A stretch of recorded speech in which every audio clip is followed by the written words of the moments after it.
Hi, my name is Delmarshae Walker. Welcome to my channel. I hope everyone is doing great today.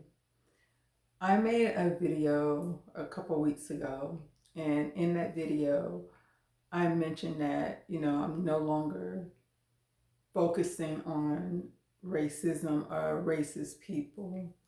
And I kind of gave an example of if I was in a certain situation and something happened to me, that even the people around me, I don't want them arguing with the person that is racist. So I wanted to kind of elaborate on that. And also I would put a link to that video at the end of this one. In that particular video, I spoke about like if I was arguing with a racist man and he pushed me into the water, and a black man seen that and he came up and he's arguing with that man. I stated that I don't want him arguing with that man because while they're arguing, I'm in the water, I'm drowning. So I need him to either jump in and help me out or reach down and pull me out.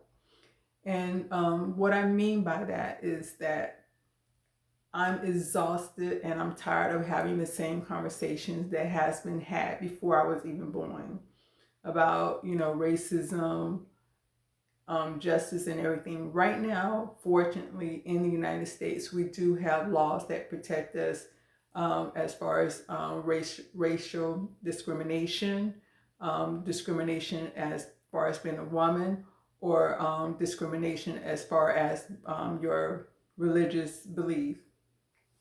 And my mindset, the way I'm thinking about this situation is this. Back in the days when, black people could not go to certain locations, certain areas, because it was, segregated. And during those times, what the black people would do, they would just get in contact with, kind of like through just conversations and just passing the information along. They would say, hey, don't go, if you're in this town, make sure you don't go into this area because it can be dangerous for you. Or like those the professionals who sung or play instrument musician and they travel on the Chitlin circuit, they will also say the same thing. Let people know this is a safe place to go. This isn't a safe place to go.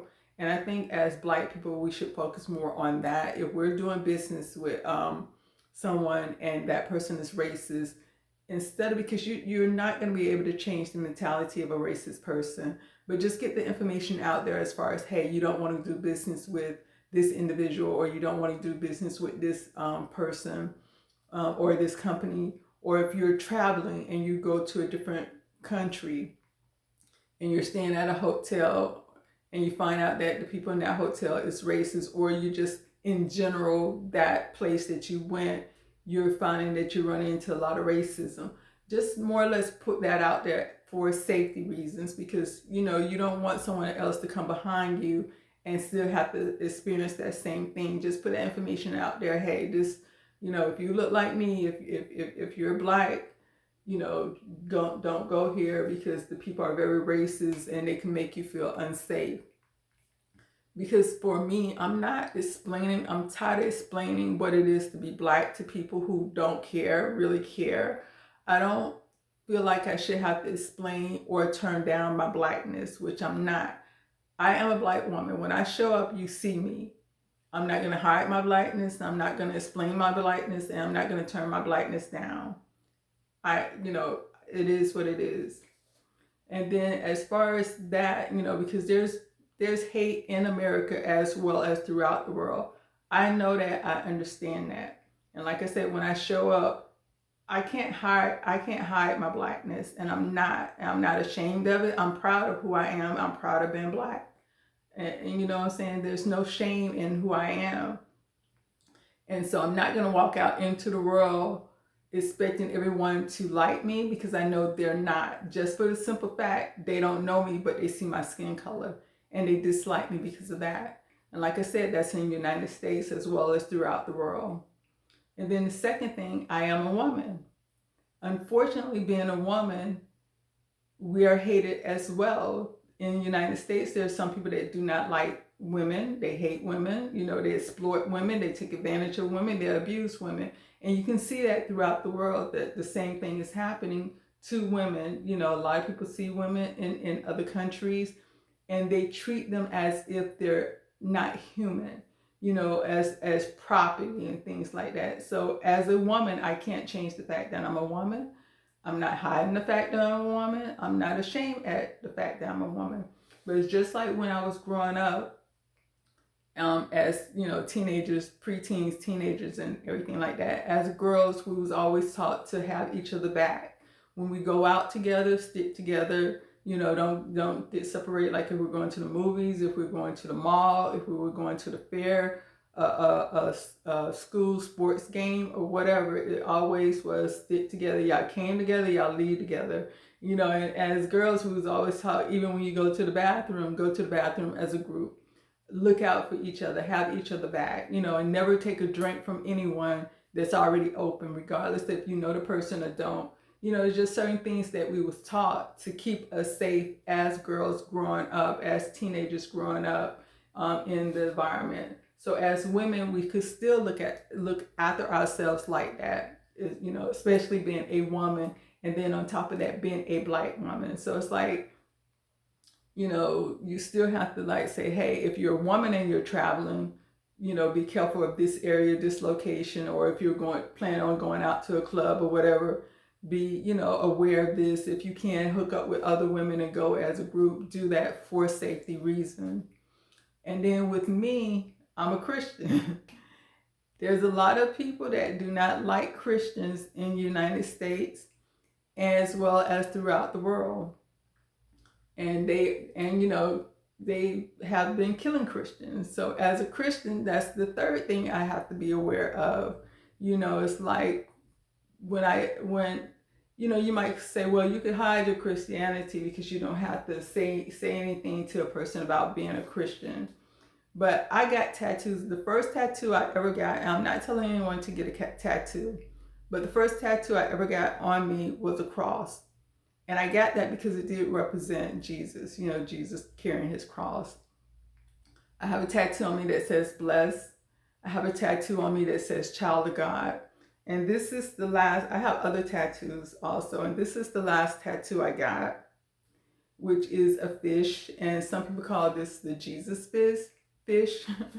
The reason I got this and the reason I got it in this location, you know, when you meet someone and you go to shake their hand, you're shaking with your right hand. And so more times than often, they're going to see that on my wrist. They're going to see who I am and who I represent, because I'm not ashamed of being a Christian. You know, I love God. I love Jesus, and I'm not ashamed. I'm not ashamed to talk about him or anything like that. That is who I am. That is who my heart, that's in my heart. The way I feel about being Black, I can't take my Blackness off. The way I feel about being a woman, I can't take my womanness off. That's the same way I feel about a Christian. I feel like I cannot take it off. That is who I am. So when it comes to hate, I feel like I'm a trifecta of hate. I'm a Black Christian woman. And throughout the world, Black people, Christian people, women have been hated throughout history. And like I said, that's not only in the United States, but that's throughout the world. And because, like I said, I'm in the United States, we do have laws that protect us if we're racially discriminated, if we're discriminated based on our gender, our sex, or if we're discriminated against based on our religious belief. So if I was in that situation where a man pushed me in the water, like I said, I'm not going to argue with him. And I really don't want anyone else arguing with him. Help me get out the water because I can't swim, so I'm drowning. So get me out the water. I'm going to make sure I'm calling the police. I can care less who show up. It could be a racist police. He needs to be arrested because he tried to kill me when he pushed me in the water and I can't swim. So that's attempted murder. While he was pushing me in the water, he was yelling out all these racial slurs. That's racial discrimination. So I feel like he needs, the person that needs to argue about the situation is the attorneys in court, because I'm going to use everything I have that has been put in place and has been fought for throughout the generations of previous Black people that came before me. They have these laws that's there to protect me. So I'm going to take advantage of those laws. If anything is video recorded, it's going to be video recorded, and I hope I can have it as evidence of what happened to me, not something that I'm just going to put on the internet and do nothing about. And like I said, you cannot argue with a person that's being racist against you. But if there's laws in place that can help protect you, take advantage of those laws. And like I said, just look out for each other. Like I said, with this fish, which a lot of people know as Jesus fish. A fun fact, how they used to do back in the days, back in like the biblical times, because being a Christian was very dangerous. You can get killed for it. They would come and have a conversation. The person would draw, just say me and you having a conversation, and I'm looking down and I draw a line in the sand, and I draw the bottom half of the fish. If you are a Christian, what you will automatically do, you would see that bottom line, you would understand what it represents, and then you would draw the top line connecting it, which would make this symbol. And then that will allow us to know without asking each other, without saying anything, because like I said, it was very dangerous during those times, that we're both Christians and we can communicate on that level. And then we would just, scratch it out on the ground so no one else can see it, but we knew. So even if we never said anything about it after that, in passing, I know you're a Christian. I can go talk to you. If there was a meeting going on, I can go to you, or you can come to me and I can tell you, hey, we're having, other Christians are here, we're having a meeting at this location.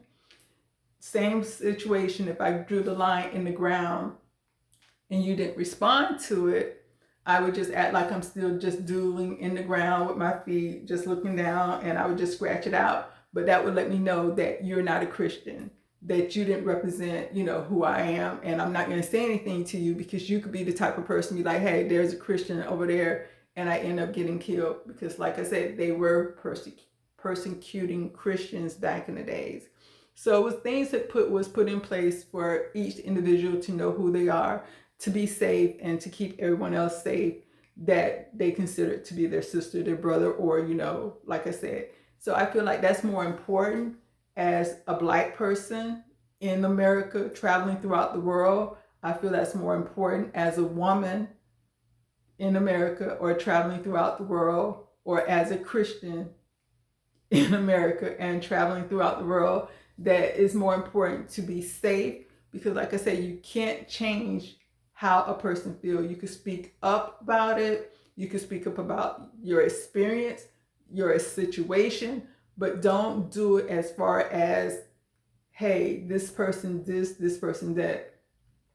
Do it as far as, I'm going to make situations known. I'm going to make people aware of those situations. I'm going to shine a spotlight on those situations for the people that really matter to me. Black people, Christians, and women. I'm going to shine that light to let the world know what's going on. And like I said, I'm not saying that to cancel everyone else out, but I'm just saying that as far as who I am walking through the world. Hate is hate, regardless of who it's coming from. That's how I feel. And that's, being a Christian, that is one thing that we're taught. Don't hate anyone. Treat everyone the way that you want to be treated. And so the only reason I'm kind of focusing on Black is because the situation in Ukraine, when a lot of Black students was trying to leave Ukraine, they was facing racism. And so, I felt that was more important to make sure they were safe, they got where they needed to go. And then if someone else had experienced that and they put it out there, then they can say, okay, this is how they got past this situation. Maybe I could try it too. So I like I said, I understand racism is out there, but at some point it's like, I know we can't move past it because it keeps coming up, but we can focus on other things that's actually going to put us in a better situation. Because if you're traveling, like I said, and you're running into situations where you experience racism and you're putting that information out there, then hey, you can go somewhere else that's going to treat you like a human, that you can spend your money with someone else who's going to treat you with respect. and stop, don't, I'm just going to leave it there. Just make sure, like I said, just put it out there. And then people can know how to move. People can know how to maneuver. People can know where they should go or shouldn't go. People can know where to invest their money, as far as, I'm going to spend my money with this company, but I'm not going to spend my money with this. That's all I had to say. And I want to say thank you for watching. I hope everyone's having a great day, and peace.